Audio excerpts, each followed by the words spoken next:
Let's talk about the purpose of a stockpile. Myself and other couponers are used to getting interesting comments about our stockpile, but I think the main reason is because people don't understand what a stockpile actually is meant for. A stockpile is supposed to be a 3 to 6 month supply for those you support in your life of the goods that you use on a regular basis. The goal is to stock up when prices are low so you never have to pay full price. I'll give you an example. Say you need toothpaste and right now it's on sale for 88 cents and you buy one box. But that one box is only going to last you a month and then you need to go to the store and buy another one. At that time, toothpaste is now $2 to $3 a box, but you have no choice but to pay that price because you are completely out. With a stockpile, you'd avoid that cycle. And remember, a lot of people with stockpiles are supporting their family, but also friends in the community through donations as well. Now you know. Starting a stockpile does not have to be expensive. Work with what you can afford. Rice and pasta starts at $1 at the Dollar General Market. If you have a little more money to spend though, buy larger bags because sometimes individually packaged items can cost more when you look at the price per pound. And don't sleep on the dollar aisle, especially having some pain medicine or bandages. Something is better than nothing if things get crazy, which we all hope they won't. But just know, there are things you can stock up on with the change in your cup holder.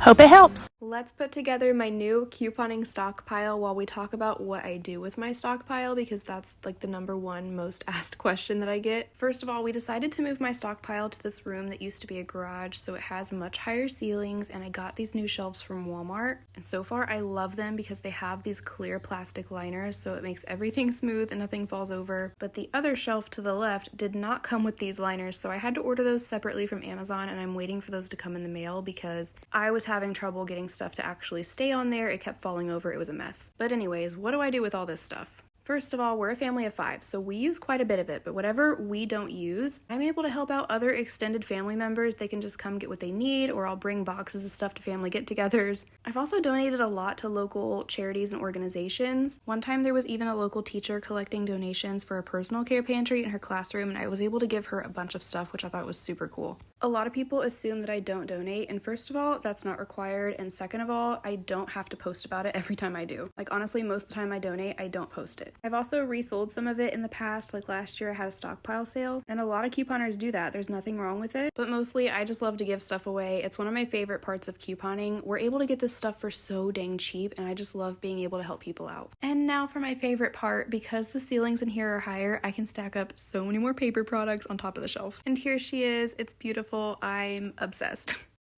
We all know that life is full of things which are unpredictable and we can never prepare for anything, and today we can be employed and tomorrow cannot be unemployed, so you will never know. So that's where stockpiling comes in. So what is stockpiling? Stockpiling is buying things in bulk when they are on sale and they are affordable. So this is to avoid that if you buy something this month, now maybe it's dishwashing liquid, then it gets finished, then you go back and buy, and now that sale is no longer there. To avoid that, when something is on sale, you actually buy in bulk and you actually put them on storage. So that's what it means in terms of stockpiling. Basically, you always have things, especially your basic needs, that can maintain you maybe up to 6 months if something is to happen, maybe you lose your job or anything, or just in general, so that you don't keep on buying. So that's what stockpiling is. Then that's what we're going to be focused on in this video. I know that there's videos that have been circulating for people saying that people should start stockpiling, preparing for World War III. We're not going to cover that on this video. That's not about that. We're just focused on stockpiling, just to see how other people are doing it, and I will give my thoughts in terms of that. Things that are important to keep in your stockpile. Not only is it important to have a little stockpile for emergencies where you can't get to the store or the power's out or anything. These days, anything could happen. It's very important to keep things that are fully cooked and shelf stable and ready to eat should you not have the electricity to heat your food up. The first thing I like to keep in my stockpile is shelf stable, fully cooked proteins. So as you can see over here, I have ground beef, I have boneless chicken breast, and I have pork butt. And yes, they do look gross. in the jars, but they taste delicious and they're fully cooked and a good protein for when you need to feed your family and there's no way to heat up food. Also, a good thing to remember is to keep some shelf-stable milk and some cereal or breakfast foods for the same reason. If you don't have any electricity to cook, you have stuff to eat for breakfast that you can just throw in a bowl. Also, I like to keep different kinds of peanut butter, nut butters, jellies, as well as some homemade apple butter that I made to use for lunches in the same instance. It's important to note that you don't want to stock things that you are not going to eat. So when you're putting together a stockpile and you're looking for your shelf-stable, ready-to-eat items, just make sure you're picking items that you'll eat and your family will eat, because otherwise it's just something to look at. So if you're looking to start a stockpile, that's a great place to start. It doesn't have to be a big one. Mine is a decent size, but still on the small side compared to some stockpiles I've seen. If you have any questions, please feel free to reach out. I'm happy to answer any questions I can, and happy stockpiling. Yeah, for this tour I had to switch off the music just because of copyright issues. So in terms of stockpile, yeah, it is a good thing to do stockpile, but at the same time there's some things which have limited shelf life, which means that you need to check in terms of the expiry dates. Especially myself, a lot of things, if they are approaching expiry date, whether if I use them or if I eat them, yeah, I get very sick. So as much as you are panic buying or doing stockpiling, if you choose to do that, you need to pay very close attention, especially if you're buying things that expire, because some goods you may panic buy and have a lot of them, then in a couple of months or a year from now you've not finished them. Now they're kind of useless because you can't use them. I think that's something to consider in terms of what you are buying. This weekend, you are all going to go out and you are going to do yourself a favor and you are going to buy a couple of things out of this book to prepare. 39 foods to stockpile. White rice, black beans, pinto beans, flour, sugar, salt, baking soda, cooking oil, ghee, powdered chicken bouillon, pasta, oats, cornmeal, ramen, popcorn, crushed tomato can, canned soup, canned fish, canned meats, canned vegetables, drink mixes, coffee, Parliament, potato flakes, dried fruits, jellies and preserves, honey, dried herbs and spices, apple cider vinegar, dry yeast, pemmican, jerky, nuts, peanut butter, powdered eggs, freeze-dried shredded cheese, and cornstarch and soy sauce. All you're going to do is go out over the weekend and buy one of the items that I just listed.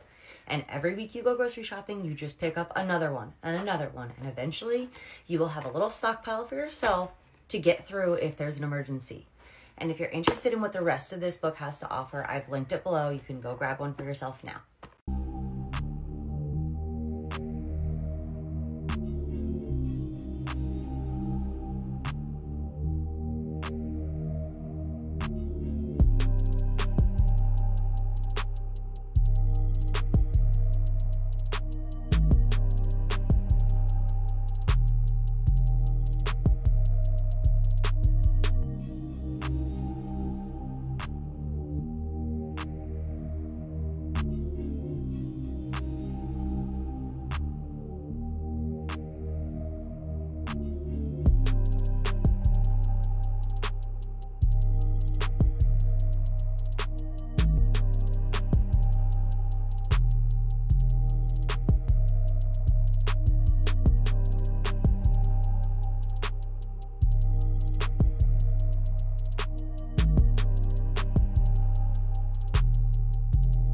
Livia. I'm an extreme couponer and I want to show you how I price some of my items for resale. We are having a large neighborhood-wide yard sale tomorrow, so I plan to sell a bunch of my stockpile. This is a great way for me to unload my stockpile, but also pass on some of the savings to my community. There's a couple things that I don't put individual prices on, so that would be things like shampoo and conditioners. I sell these 2 for $5. And then same for all of my body washes. It does not matter what brand it is. I sell them all 2 for $6. I tend to have the most of body washes and shampoos and conditioners, so if there's a ton of them left towards the end of the sale, I will mark them down 2 for $5 and 2 for $4. Also, all of my oral care, I do not price individually except for the mouthwashes and things like that because they vary so much in size. But these I sell for $1.50 each, which I know is pretty cheap, but they move pretty quickly. I also price out to sell things pretty quickly. I want to move a lot in one weekend rather than having to do the sale over and over. 3 items you need to stockpile as a new prepper. Number 1 isn't going to cost you a thing. It's literally just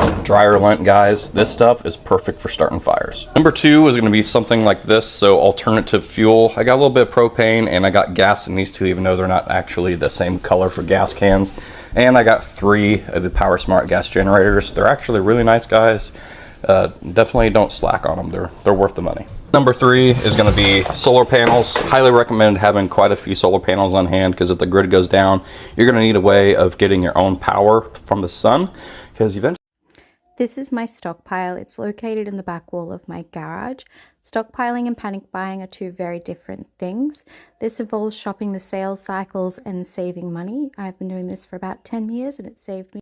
Stockpiling is a good thing. I think I used to do it without even knowing that I was stockpiling, especially when I was still in varsity. So what I would do every year in the beginning of the year, because it's just in the beginning of the year and I'm coming from home, so I wouldn't have a lot of things, whether food, whether cooking oil, whether rice. Basically, I don't have anything. I need to start from scratch. So what I would do is that whatever money that I have to use for buying anything for my needs, I would just use all of it and buy things in bulk and just buy each item as many as possible to know that it's gonna last me a couple of months.